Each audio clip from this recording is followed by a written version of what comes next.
Hello everyone. Good evening. Welcome to the webinar series. We are here just again with yet another webinar episode with us. And then we are having a warm welcome to the people who are joining us back, who have been our regular webinar attendees. And if you're joining it first time, a warm welcome to you as well. So this webinar, what we're going to host today will last for 1 hour, approximate 1 hour, 15 minutes. And we are eager to learn and have a shared learning session with all of you together in this learning journey.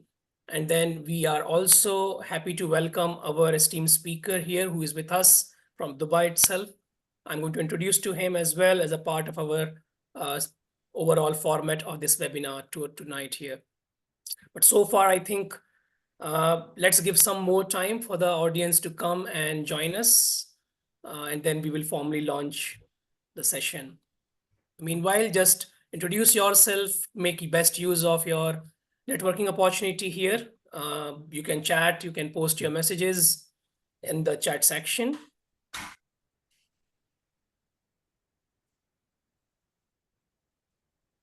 And it would be good that if you write from where you're joining, that helps the people to know that where are you from.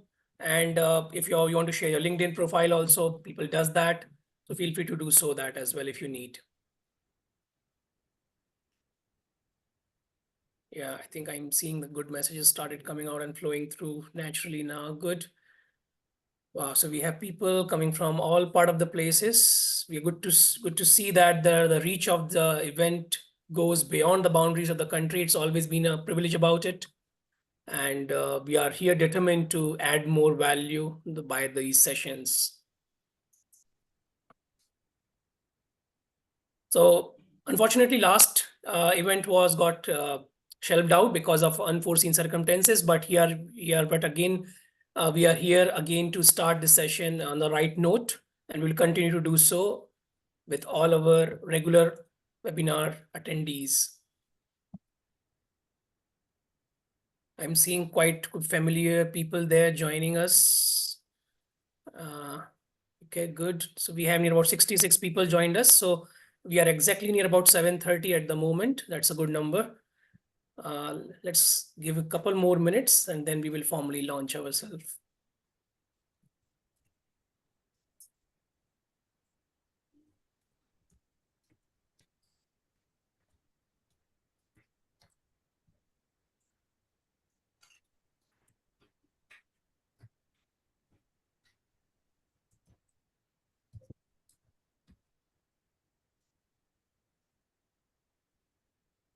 Good. I think we are good here. We have reached 73 now.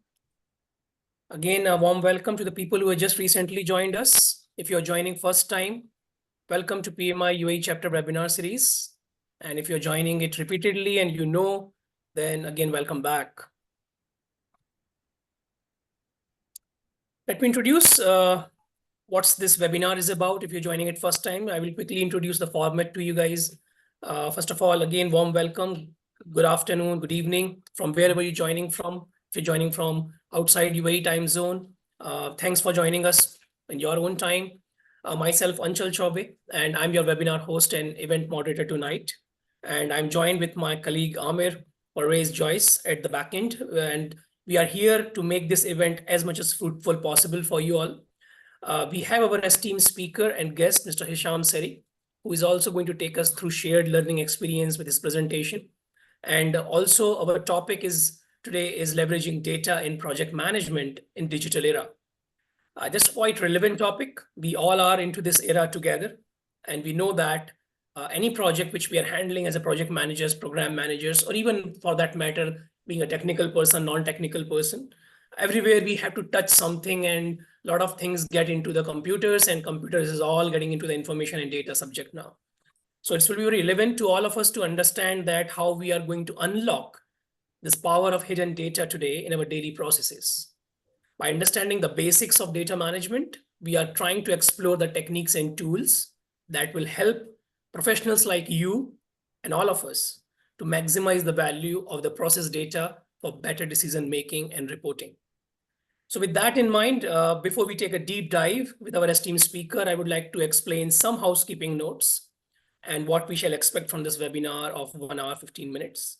Apparently, with the people joining us, we have a set agenda tonight. Once we go through the brief introduction of our chapter, I'm going to share a presentation about the chapter introduction that will give you the glimpse about what the chapter is about, why we do it, what we are doing it, and how we do it. And after that, we have a short, at the end of the session, after the presentation of the speaker, we have a short time for question and answer, where I and Mr. Hisham will do our best to accommodate all your queries and questions with the time frame. We encourage all of you to post your thoughts on the chat section as you're doing for so. Interact with the people, interact with us to make this webinar more conversant as possible. And then with regard to the questions, if you want to get answered on this topic, please make use of the Q&A section. Now let's begin about the chapter introduction. Allow me to share my screen here.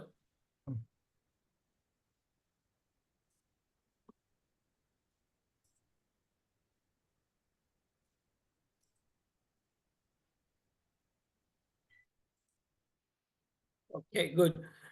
So about the chapter. So in the project management is the basically, most of the people must be aware about it, was founded by, as a PMI is founded by 1969 by the group of project managers there.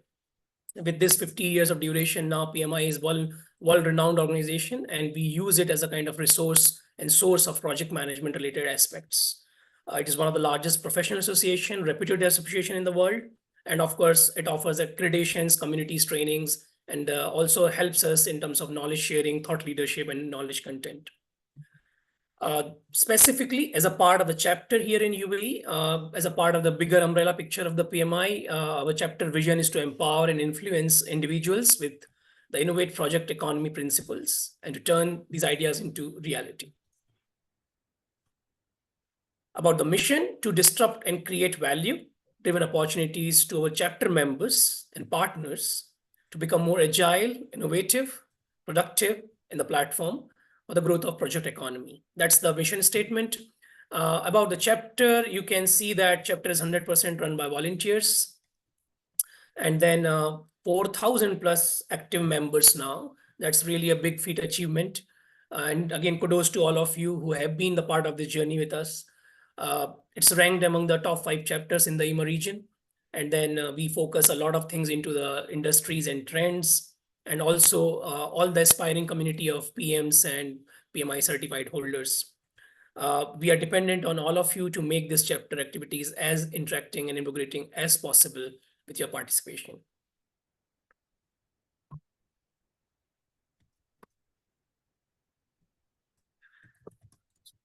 This is the chapter board member slide. So it really gives you a good understanding of different board members and our president, Mr. Adil Sultan, all the board, and the chapter is led by Mr. Adil Sultan in his leadership. Membership benefits of the chapter includes quite a few ones. Networking, of course, learning and knowledge sharing, and career growth. We are focusing on few aspects of the programs which can help in terms of career growth as well. This particular webinar is the part of event series, which is also being mentioned in the pillar number 4. We have new initiatives constantly being thought and launched by the chapter. So these are the few ones which you can see on the screen. You have an opportunity to write to us in the form of newsletter if you want to participate in that. We are also started doing the member spotlight section in our social medias. That's another aspects of creating more visibility and knowledge sharing.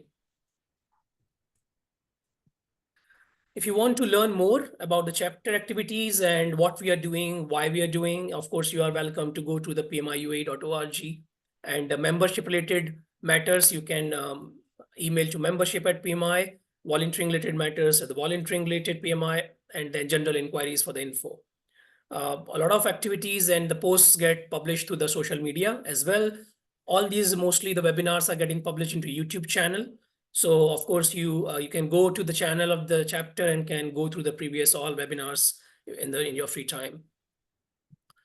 So this is about the chapter introduction, and then what we are trying to do with our activities and whatever endeavors what we take around. Now, with that in mind, I want to introduce our speaker, Mr. Hisham. So Mr. Hisham is into the production and supply chain industry with over 20 years of experience in oil and gas. And then he specializes in design and optimization in production and supply chain systems. In his career, he has led several projects that are enhancing the supply chain operations, aligning the modern digital trends. He also does a lot of work as ERP implementation, development of BI tools, that is business intelligence tools across the organization systems and process automation. He holds bachelor degrees in production engineering and has earned certifications like PMP and Six Sigma Green Belt. So I think with that, I would like to host the stage to give the stage to Mr. Hisham now so that he can now really help us to learn what we wanted to go in the shared journey. Over to you, Mr. Hisham. Thanks a lot, Anshul, for this great introduction. Assalamu alaikum warahmatullahi wabarakatuh. Good morning, good afternoon, and good evening, everyone. It's really a pleasure to be with you here today. Let me just share my slide.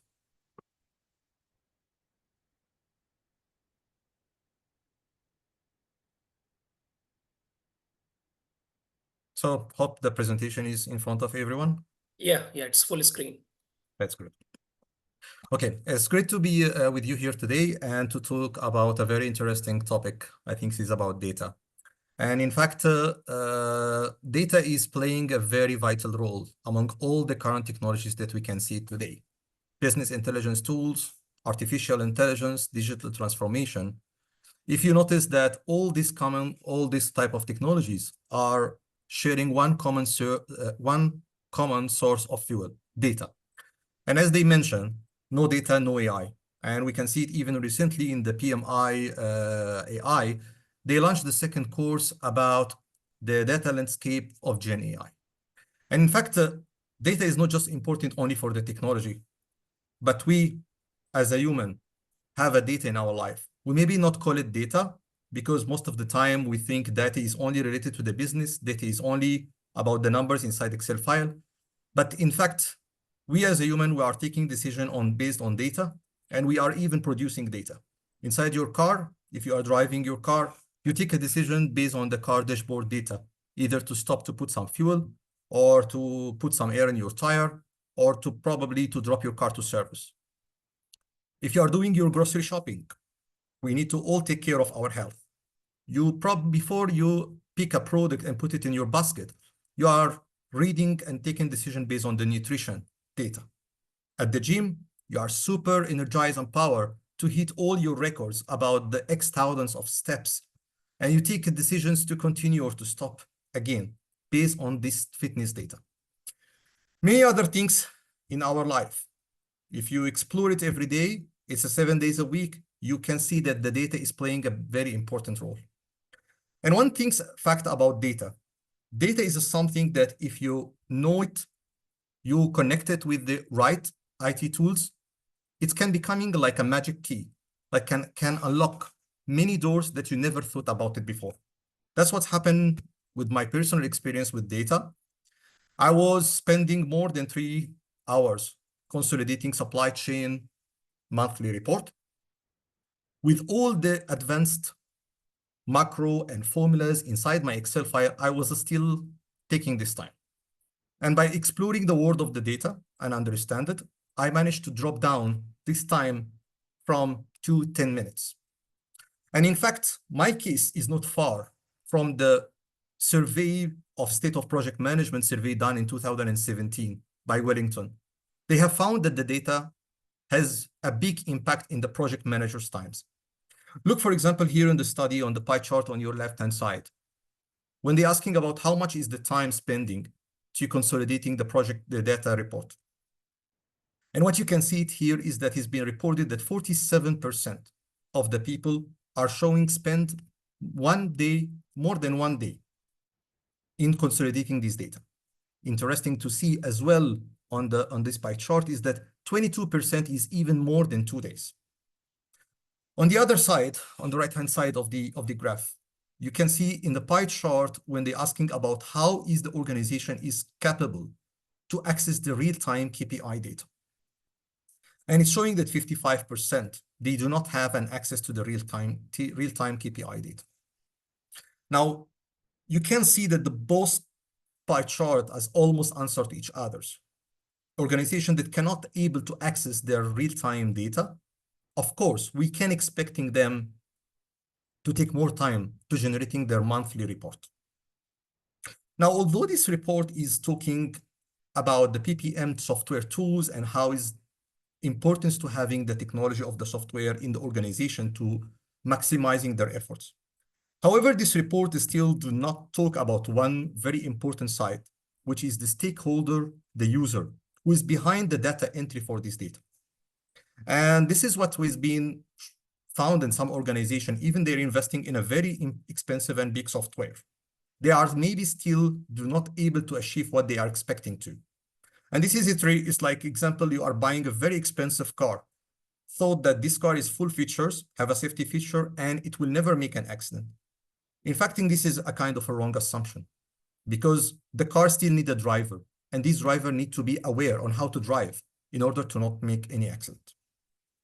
And this things meaning that we need to be taking care of the key users to have a kind of a data awareness. He has to know what is the importance of his data, how is this data can impacting the others when this report is get reviewed later.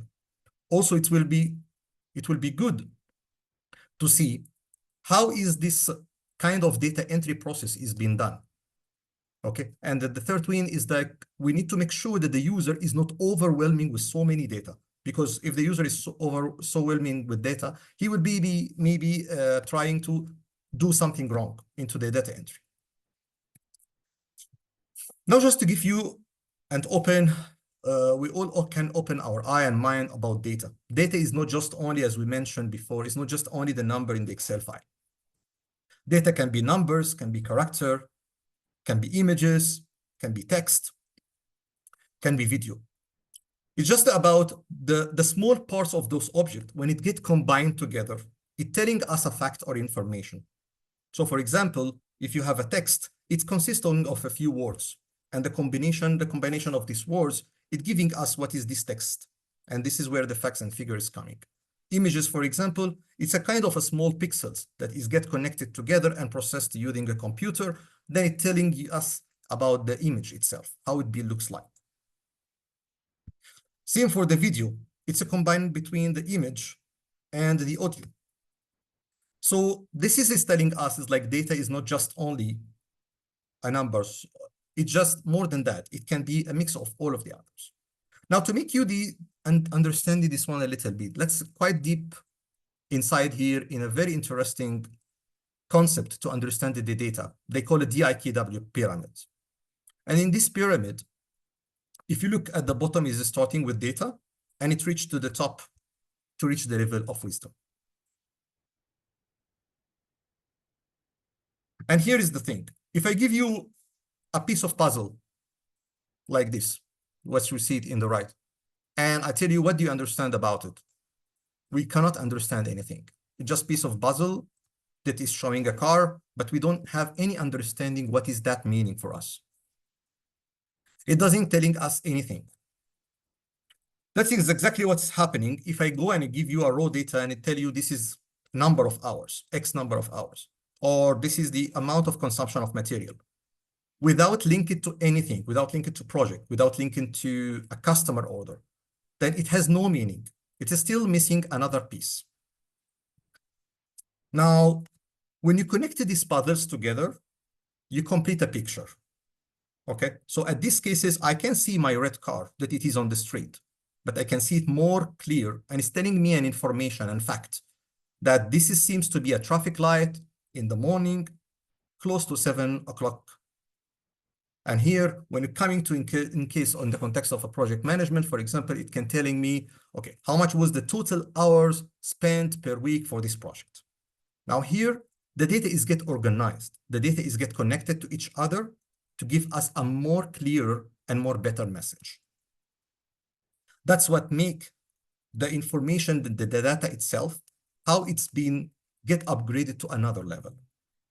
Now, if we collect more pictures and we make more and more assemble for these puzzles, we get a more different pictures about what is the difference of timing. So we can see the traffic at 7:30, we can see the traffic at 8, 8:30, and so on. And in these cases, we reach into the pyramid, the level, what they call it, the knowledge. And in these cases here, we benefit from the information and the facts that has been achieved from the previous step. We're starting to learn about the pattern, how is being this pattern and how it's being the trend to go and where it can be taking us. So here, for example, in the project management, there will be analysis done, and we can see that the project is very good if we're starting with this team first. Or, for example, we know that we always have an issue with the global supply. This is what all the informations that has been collected is showing us this fact. So this is helping us to reach the level of pattern. Now, continues with the same example of the traffic. In the future, if you got an appointment at certain location, you will be able to decide at what time you should move to from your home based on all the knowledge that you have it in the past. That's where you reach the level of wisdom. The same thing here. With this kind of information that is getting more and more comprehensive and we connect it to each other, we are able to know how we can avoid the problem in the future, how we can take it for a better strategic plan.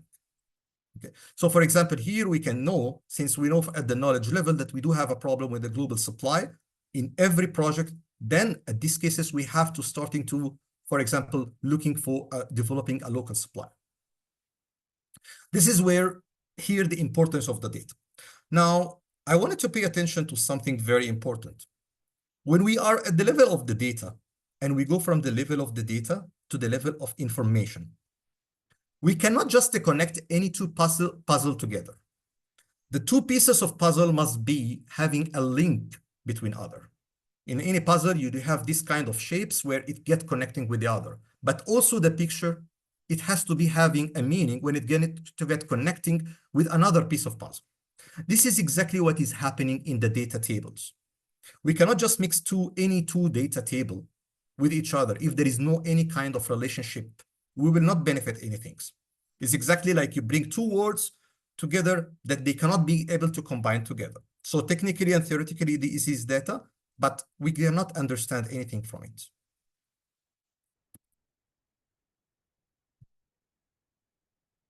Now, talking about this data and the level and how it's being processed, we have a sources that we are pull out this data, where all this kind of business intelligence tool is connected to it, bring for us this information so that it help us to generate this reporting quickly and fast.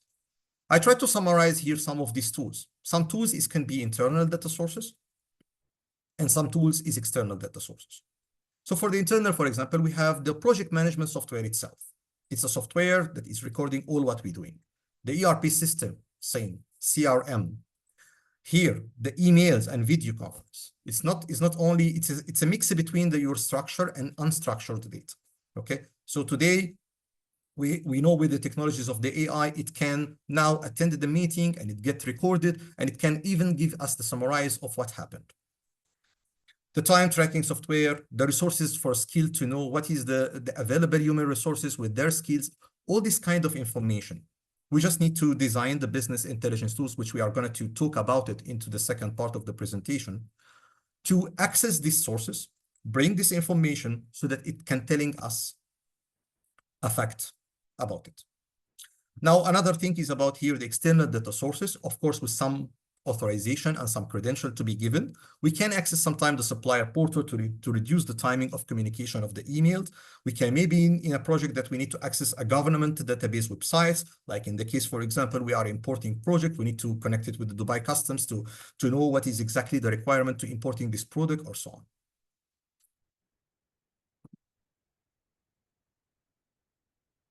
Now, I wanted to since we are talking about data, it will be good to give you an idea what we are hearing from time to time is something about big data. As we're talking a couple of slides before, it's mixed between image, between videos, between audios. And this kind of mixed together with that much amount, it is what we call, this has become the big data, which is basically not any traditional data software can manage. It needs a special tool to handle it. AI, and the processing of it will be one of it. Now here, there is a 6 V's for the big data. First is about its volume. It's too big. It has to be very fast. Of course, there is no point that if I am entering information and I'm waiting 5 minutes or 6 minutes about it, I will not be able to take a decision. We need this information to be fast. It has to be has a variety. It needs to collect different type of data so that it can give us the full picture. As we example of the TIKW, when we're talking about the traffic, we have collecting data at different days, different timing. So you need to have this kind of variety of your data.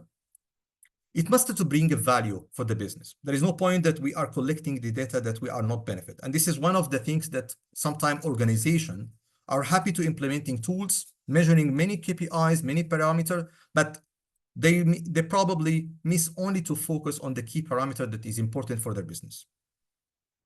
And the last one is about when this data is get collected, it will be easy to get visualized so that it can help us to reach the level of decision making.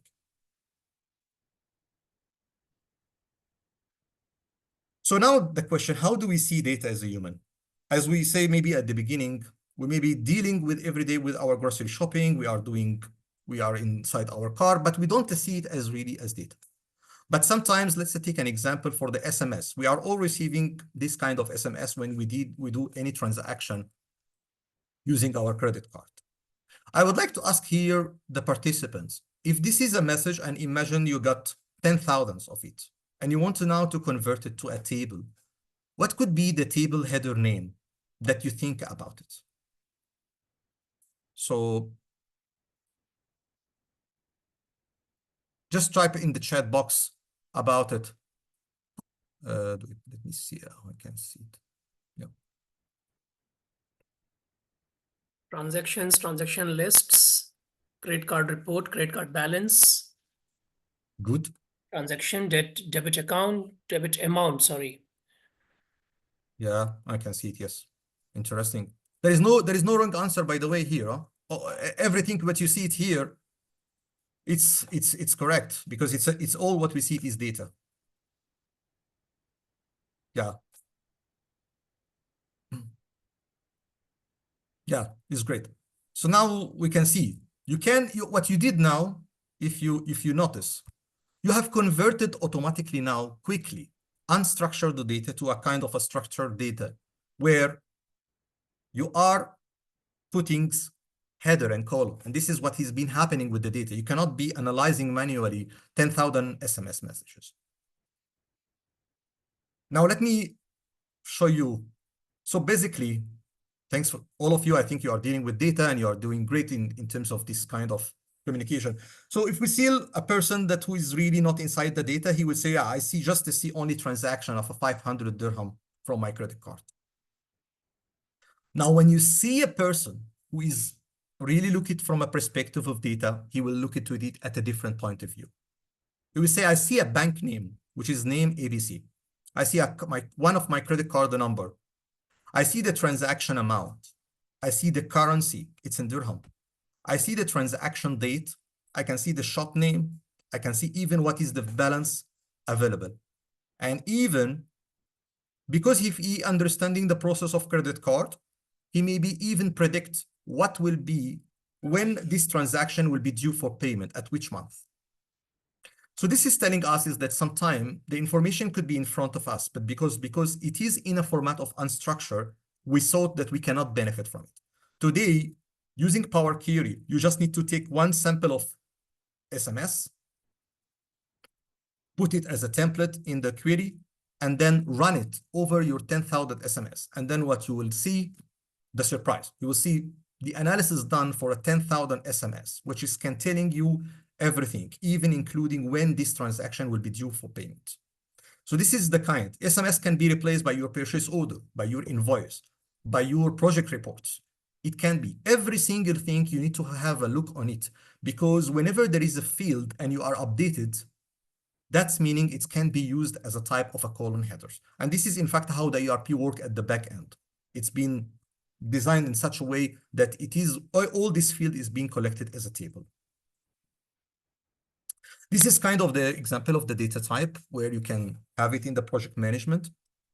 resources data, your qualities data, your communication data, performance, your historical data, lesson learned from a previous project, and so on.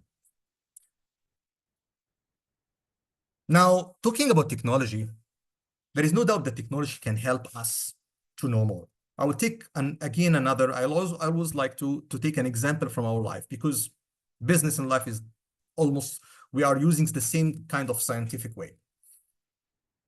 Before this kind of technologies about gadgets and smartwatches and mobile app, what do we know about ourselves in terms of body health? We know from time to time, whenever we visit, we know about the blood pressure, we know about the heart rate, we know about our weight. That's it. And probably those things is not a real-time data. We have to go probably to external place in order for us to know about it. Today, with the technology, after all, we think in our hand, using the smartwatch or even the mobile, we are able to capture all the below data. What is interesting that you see, I want you to see the process that is being done. Human is used to sleep, eat, and move. Nothing has been changed. So the same practice that we used to do it in the past, we are doing now. So this is telling me that inside an organization, with the same process, if they discover and try to apply technology, they maybe get and gather more data they never thought about it before. Now, here the question will be, what will be this type of the technology and how it's going to be implemented? But the idea is that technology is very important to start to discover, so that because it can telling us more information that we can thought about, that we never thought about it before. So here I bring for you a comparison, a kind of the comparison similar to the previous one. Technologies in the data for the projects management before the technologies and after the technology, so that we can just touch how it's been, the life has been changed into project management. So before we used to track time, we track budget, we follow task, resource allocation. But all these things is being done, collected manually, transferred, probably will key in computer later on, and so on. But today, after the technologies, what do we see? We see the same thing as we discussed in the previous slide of the analysis of the of the survey, where we have a real-time data and budget, so you can take a decision anytime. So today, you don't need to wait somebody to provide you the report about where is the progress. Anybody have the access, he will be able to see where are we standing now, right now. Interesting thing, during even my research, I found that nowadays there is a kind of a cool tool about sentiment analysis. It just detects how the way of conversation is going, and it's telling alert if there is a communication that it is starting to go, and a problem maybe can be happen between two main team members. Another thing is about the predictive, what will be happening in the future. Even another thing, if you are working in a project and you have a very critical equipment that is really sensitive to know in its location, you have the GPS tracker where you can really know where is this tool existing. So in a summary, is before the technology, we are more on the traditional methods. We are relying on very heavily on the manual process.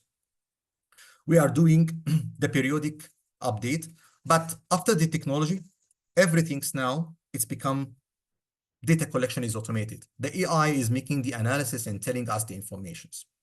And we are able to, as we learn in the DIKW pyramid, we are able to be rich in the level of wisdom. Because of all this knowledge that we have, we are able to take a decision.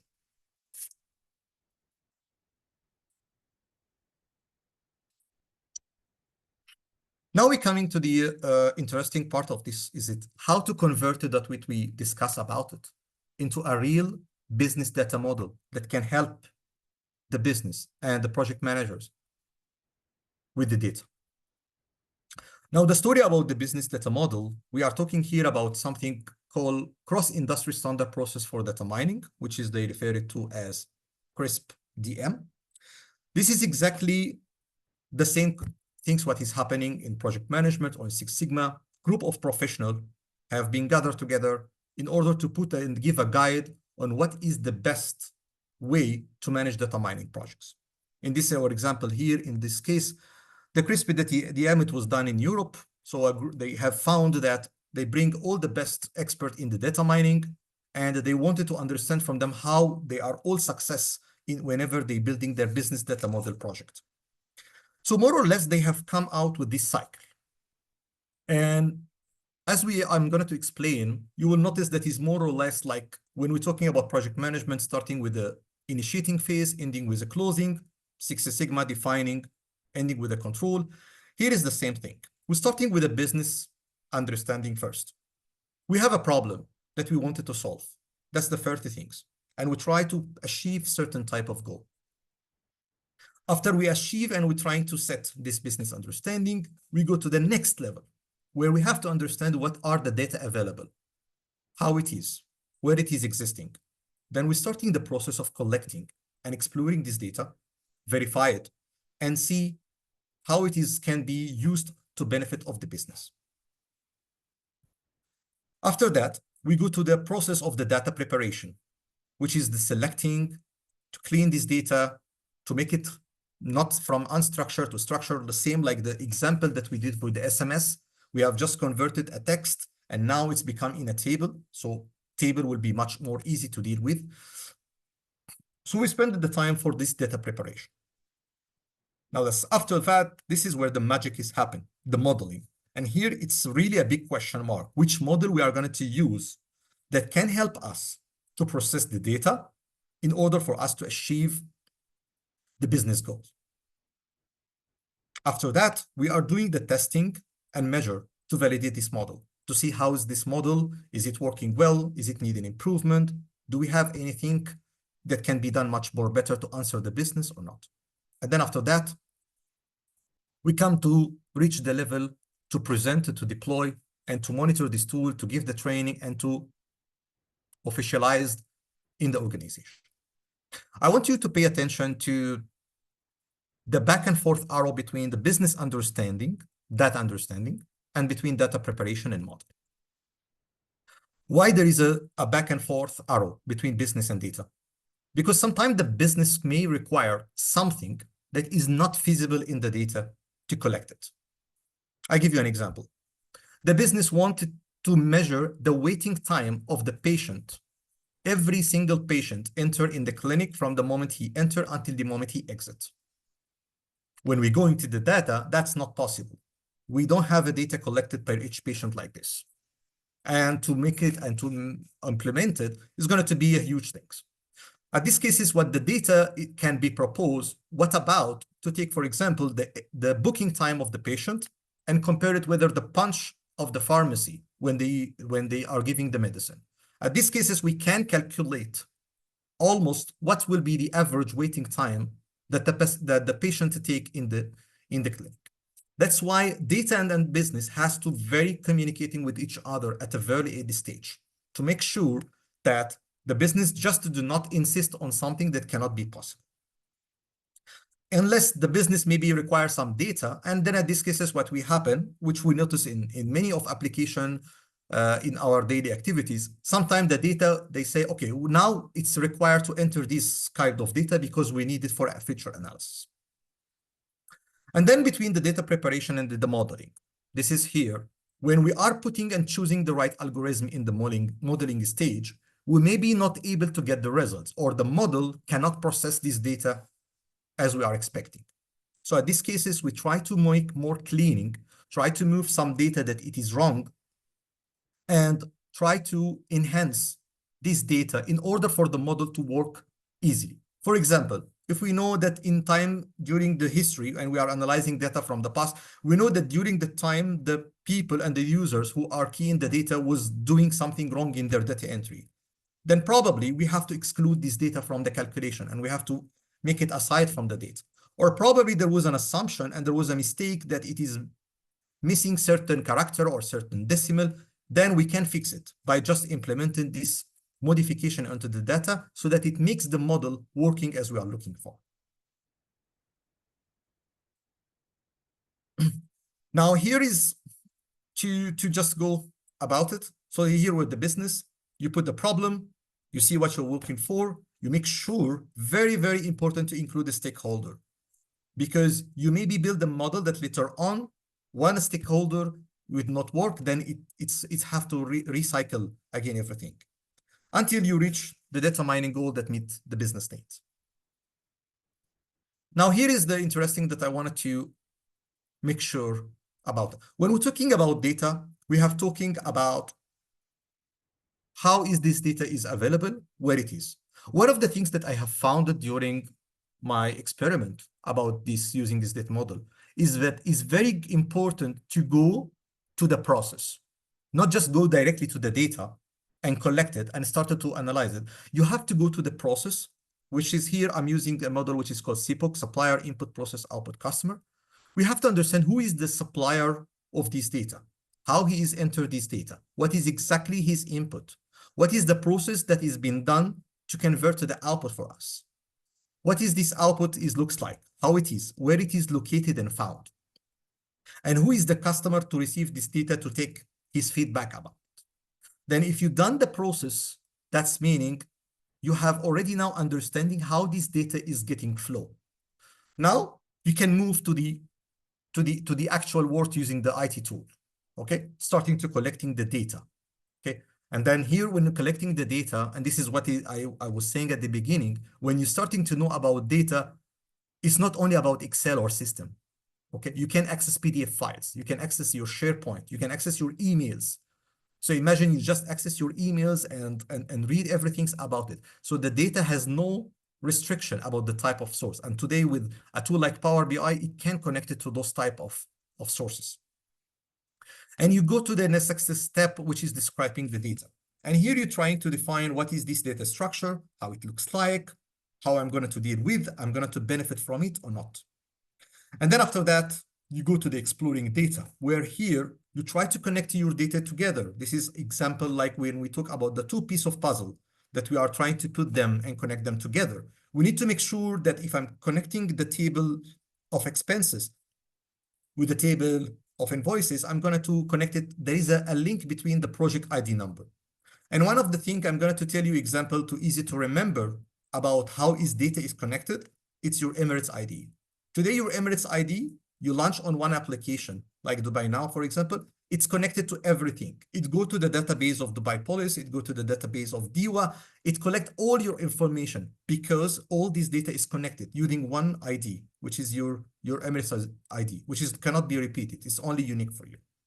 And this is here, next step we do it is that we are trying to verifying this data, trying to see is this data is correct, is it giving error, is it have anything that it is not completed, because we need to go to the next step where we are going to transform all these pieces of data that it is unstructured and it is mixed between everything. And then I wanted to move it to become it more structured and organized so that I'm preparing my data model.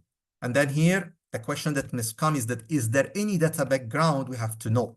Because we don't want it later on the model to give us unrealistic results that it can impacting the way on how we can see this data. Here is about choosing the right algorithm. So you choose the right different type of algorithm in order to convert this structured data into a format where it can telling us the information and the fact quickly, which is can be refreshed by a single button, by a single click of a button. And this is here where we can see it in the crisp DM before, is that sometimes we try to implement the data. When we see the analysis and the output of the data, what we can notice that the algorithm is not showing really what we are looking for, and something is strange. Then we have to go back to the previous step, which is about data cleaning. We need to spend the time for the data cleaning to make sure that we are filter any noise data that it can impacting our model. Also here, it's really taking time to choose which right will be your right algorithm. For example, it could be in the Power BI that we are using the DAX model. This is going to be our algorithm that is going to, we take the data that is being cleaned from the Power Query, we put it into the Power BI DAX models, and then we process it to give us the result that we're looking for.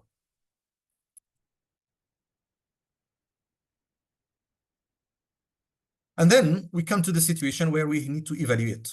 So basically, we reach the phase, we have now all the data presented, We have all the results with us. Now, how is this results has been answered the business need that we have defined at the beginning of the cycle? This is here where the question that we need to answer. This is where we are trying to test and taking more real cases examples in order to really test how strong is the system and is really that the system is capable to give us what we are looking for or not.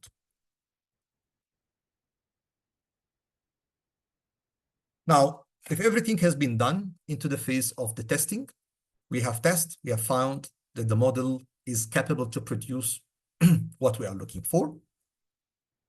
We came to the stage about the deployment. And the deployment here is that we try to present, we try to prepare the procedure on how to do it. We give the training on the users, but we don't want it to, we need also to emphasize here when we are using this model, it's working in a certain way. So we have to be careful when we teach the users about those who are users behind the data entry, because later on this model has been designed on a certain process to be followed. So the user has to be know and well informed about the impact of his data entry so that it doesn't really return on impacting the results of the data model. So we do the guideline, the training, we do the monitoring, we try to see if there is any future development that can be done into the model.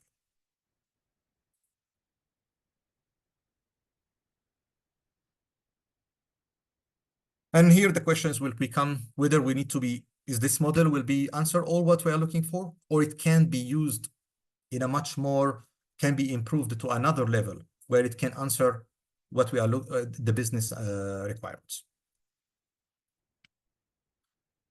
Now, let me take you to the cycle, how I built the supply chain model that was helping me to move from the pre-plus hours to the 10 minutes. So I follow this, the same phases of the CRISP DM. I have having the business understanding. I have a problem. I'm taking 3+ hours to prepare my supply chain monthly report. I wanted to see real-time data model. Don't want it to wait some time. I don't want it to spend the time to looking for the information. I have another requirement that I am facing challenge to tracking my shipping costs by route. Our ERP system currently do not have this kind of field that I'm able to track my tracking cost for shipping cost between the route A to the route B. So this is where I define the business needs. Now I go to the data understanding. I have mapped the CPOC. I have tried to see how the process of all the transaction of the supply chain works between different users. There is no harm here to sit with the user and understanding even how they do their data entry, because it will help you to understanding where is this one is get informed, is get injected, and how you can benefit from it. And then I started to identify all the location of sources, the data sources that I'm going to use it to build my model. And here is that I'm having ERP, I'm having some Excel files, I'm having some PDF, I'm having some SharePoint, OneDrive, and even some folders. I try to understanding the data structure. I try to see how it is. Can I use it now? Can I do something with it? How is the quality of such information? I try to see whether I need to do any modification for this data in the future in order to answer the business need. So I'm going to give you, for example, one of the cases that, as I mentioned, our ERP was not supporting to enter when to book a shipment from which country to which country. Then we agreed that at these cases, we are going to find a bypass method. What it is, we write it away in the description. We write it in such a way where we are using the three character of the departure country dash 3 character of the arrival country. At these cases, when we will inject this data like this in the model, we will be able to split the country departure and the country arrival. Is exactly like in the airport. Today, when you book your flight ticket, it's mentioned, for example, from Canada, YYZ-DXP. And then, you know, this is from this airport to this airport. Again, you can play around in order to answer certain business needs. You can play on how your user need to enter your data in the system. So that it's easy for you in later on to pull this data to able to convert it to a table easily for the analysis. Then after that, I spend the time for the selecting of the data, accessing the ERP. Of course, here I spend the time to understanding the table dictionary of the ERP, how it works, how the table are connected to each other. I bring the table, some data I don't need it, I remove it, some data I need it, but is not good. Here, where in this data preparation, you need to consider if there is a different time zone. Some users are enter the data like month, day, year. Some area will be like year, like day, month, year. Then at this cases, you need to unify all your data so that it's easy for you for the future processing. So understanding here, I spend the time. This is one of the most consuming time because you need to make sure that all your data is clean. And then I go to the modeling stage. So on this modeling stage, I starting to try different DAX formulas until the power of the DAX that is can really dealing with so many data. Here we are talking about the model itself. It can absorb up to 7 million rows. So you try to start to using different DAX model until I found the right DAX model that it can help me to generate the output of this data into the way that it can answer the business need. I launched the beta version. I keep tested. Of course, the model doesn't work from the first time. I have to go back. I found this problem. Now, the good things here, if you map your CPOC data flow and you understand how each user is contributing to this data, at these cases, if there is a problem in the model, you maybe understand, this is a problem coming from this certain user. I need to go to the user. I need to see how he is doing it again. Maybe he is not doing it in the right way that will be helping the model to work right. So here is the evaluation. You are testing. You are trying to see how the report is working, whether it's answer the business need or not. And then finally, you deploy. So basically, you publish it, you make it available, and then with a click of button, then all the data will be get generated. Now, again, you keep monitoring. As we can see, the whole big flow cycle, this model is never end. Always there will be another things because you maybe need to add another new requirement. Then again, you go back to the business understanding, and then you try to enter this new type of data. Again, you do the analysis. It may be conflict with another method that you have used. Maybe even the model that you choose before, it cannot be work good with the new data entry and so on. So it is a continuous way. But the good thing is that with this kind of model, if you still go back, remember the presentation at the beginning of the presentation when we're talking about the 47% of employees who are spending more than 1 day to generate reports. Today, I can see that, and at the beginning when we're talking about Power BI, people are very less to know about it. Today, I guess is implemented in many organizations. Today, this kind of reporting, people should not spend the time to prepare or to do reporting. We should just be clicking of a button, and then this report will get connected to all your type of data, and then it gets summarized so that you reach the level of knowledge so that you are able to take in the future, you are in a position, in a wisdom level where you can take the right decision for the future and how to take your process to the next level. By reaching this step, this slide, I have reached my end. And I hope now is our audience is ready with their questions, and I will be more than happy to take it. Thank you, Hisham. Thank you so much. I am just waiting for to see any questions, guys, which need to come in through. Please post it into Q&A. Somebody posted, Sophia posted it, the first one so far. Of course, it is again more of a kind of data modeling aspect. Is it possible to email out a PDF of the PowerPoint to us? So basically, she's asking that can we get this presentation ultimately? Yeah, I have no problem. This presentation is it's most of the information is already available everywhere. My reports, the CRISPR model is available. Yes, of course, will be. I will email it to the PMI, and probably you can take care to distribute it. Probably. Sure. Thank you so much. So that's what the answer, Sophia, for that. So again, more importantly, is Hasib is asking that what is the sentiment analysis? Could you please throw some more light on that aspect, please? Yeah, it's a very good question. Well, the sentiment analysis is started to be benefit from the AI tool, where when there is a kind of emails go back and forth, and I think some project management software started to implement it. It's a kind of a monitor the conversations, and it's trying to pick some keywords. If the tone of conversation is starting to go up, okay, then it automatically highlighted that this is negative, and it send like a notification to the leader that say, oh, it seems to be something happened. Maybe there is two team members starting the conversation, and maybe the project manager was not involved or he's not copy. So this sentiment analysis is already feed up and trained. This AI model is trained to monitor certain keywords. And whenever this keyword is seeing, it will categorize as positive, as neutral, as negative. And if it is rich negative and it see this communication is going more and more, then it basically send an alert, okay, there is a potential something happening here, and this conversation is really going a little bit more far, then the project manager can really take an action for it. So I think I have seen it in the Power BI now. It's been implemented into one of the updates. And if I'm not mistaken, one of the task management software like Monday is implementing this sentiment analysis. If you search about it, it's really interesting. This is one of the new tools that has been started to be put to see how is the environment of working.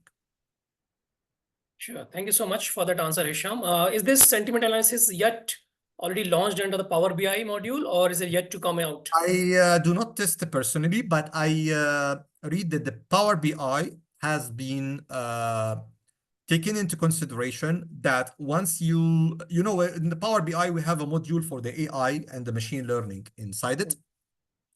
So I have read and notice about it that it is saying that yes, it has been started to implement. I'm not sure. I cannot confirm to you. I did not test it personally.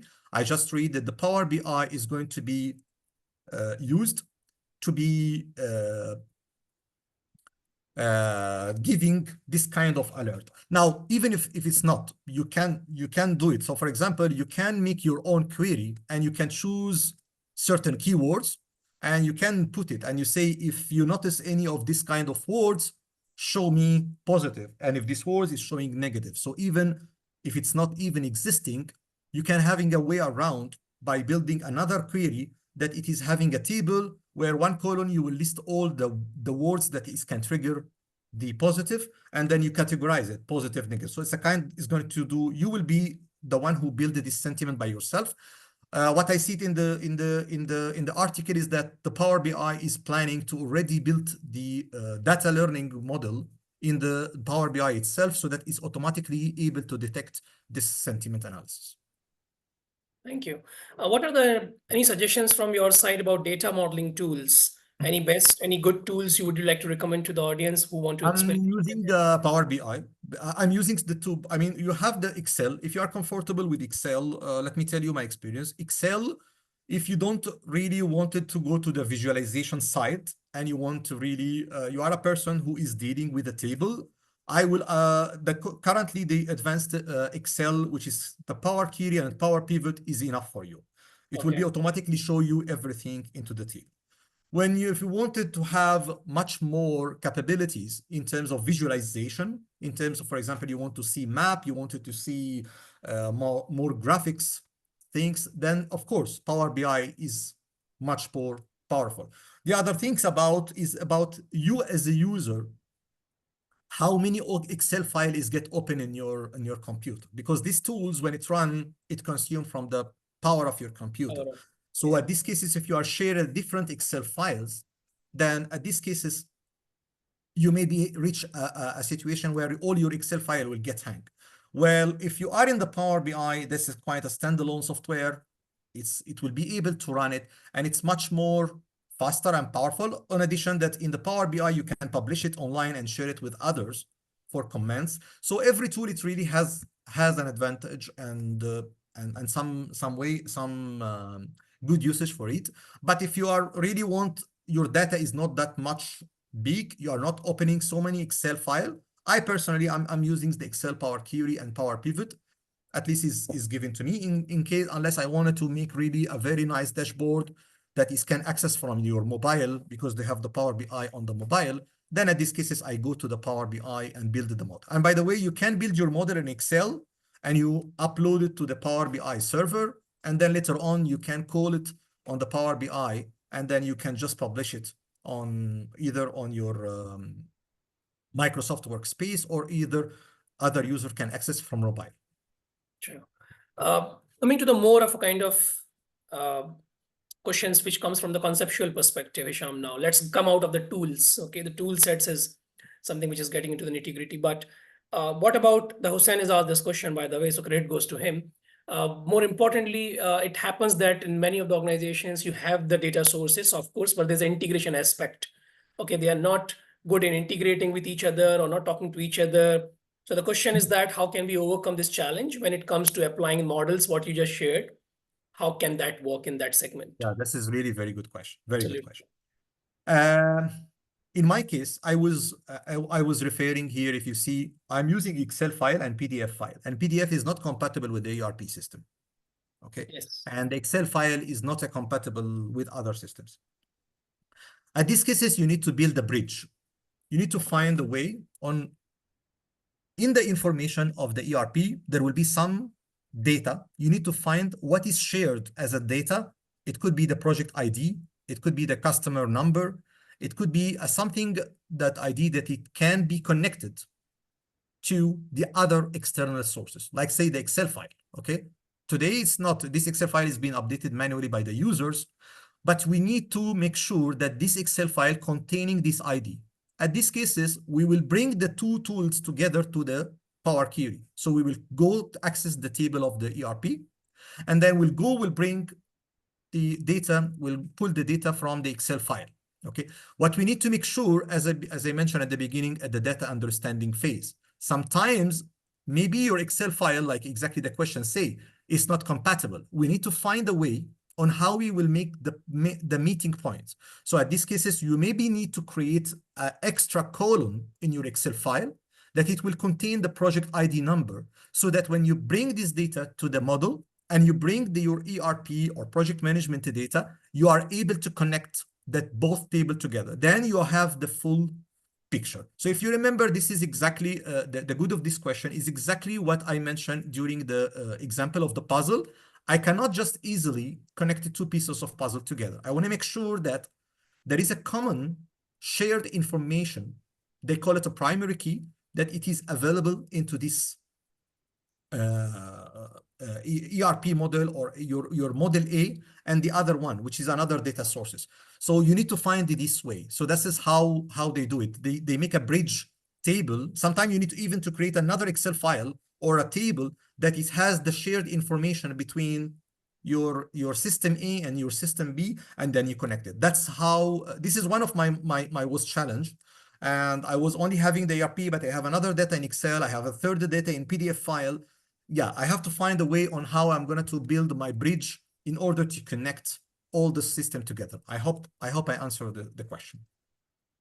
Thank you. I think I'm just trying to take the more of a conceptual questions at the moment first, because that will answer a wider audience there. So one question which is catching my attention is from Sheriff as well, and then it's connect the dot to with Banil's question there. Both are addressing the two as important key aspects of data. One is that about the data cleansing. Okay, again, data cleansing is a major issue, right? We get that data cleansing is something that which is hard to get around the heads in. But what's the garbage in, garbage out concept? We totally get that. But what are the major steps in the data cleansing? Would you like to give the brief answer to that? Yes. So basically in the data cleaning, what we are trying to do is sometime when you pull your data and you cannot be able to use it directly into your data model. So for example, if you are collecting your data, as I mentioned during one of the example, you may be, let's say, you are bringing a data that is having the text, okay? Technically speaking, I'm not able to use and benefit from a text. So for example, if I'm entering, like exactly I mentioned one of my challenge about to track the shipping cost. So today the user, when he entered the shipping cost, in order to create a shipment, he has to mention the mode of the transport, let's say sea or air, and then the departure country using the ISO character, let's say from France to UE is going to be FRA-ARE. What is the data cleaning happening here? I'm going to convert this text to column using the delimiters. So here I'm doing this kind of data cleaning. I'm converting my text, my whole sentence, which has no meaning. I cannot benefit from it and I cannot insert it to the model because it's a kind of information that it is combined. It's not quietly organized. And I'm trying to split the value. However, here, to make sure that this step has an added value, we need to make sure that the user follow special way on entering this data. Okay, and we can see this one if you raise sometime the claim, if you raise something, they ask you to put some reference even in the email subject, etc. Because they wanted to, when they make the analysis, they wanted the data to be easy to get captured. So for example, if you have a reference case and they tell you, okay, please put your ticket number in the email subject so that we are able to track. In fact, this ticket number, when it gets pulled into the model, is going to get categorized automatically in a separate column, and you are able to track now what is all the related things for it. Okay, so this is how it's doing. It's one of the best, it's the most consuming time, because you have to understand what will be working for your model, what will not be working. Another example for the data cleaning, for example, if you are collecting data from a different time zone format, as I mentioned, for example, in the US, they are using the month, the day, and the year. Here we are using the day, the month, and the year. You cannot mix those together in one column. If you are, for example, wanted to track the date, you need to make sure that you are convert them in a unified method together. So either you will follow the month, day, year, or year, day, month, no matter, but you have to unify. This is how your data cleaning is working. Great. So I think before any delay, I will take one last question around that, Hisham. Yeah, please. About a data dictionary, Benil is asking that, of course, we not touch this particular term during the session, but for the people who don't understand, data dictionary is basically something which is data about data. It contains the information about what kind of data you have, where it locates, what kind of metadata it has. So it's a kind of dictionary about data. So it is getting used into the data modeling, of course, but since most of the organizations don't have it, right? Then what is the solution in that situation for this? I would say one of the things, normally some ERP, they put it in the help model under a section called the data model, because they know sometimes the user, maybe, for example, in my case in the ERP, I found it under the data model. If not, I think the question would be to the developer of the ERP. I think they should be able to give you an idea on how these tables are connected to each other. Now, the question here to be careful about the dictionary, in order to build the model, sometimes you need to have a certain access.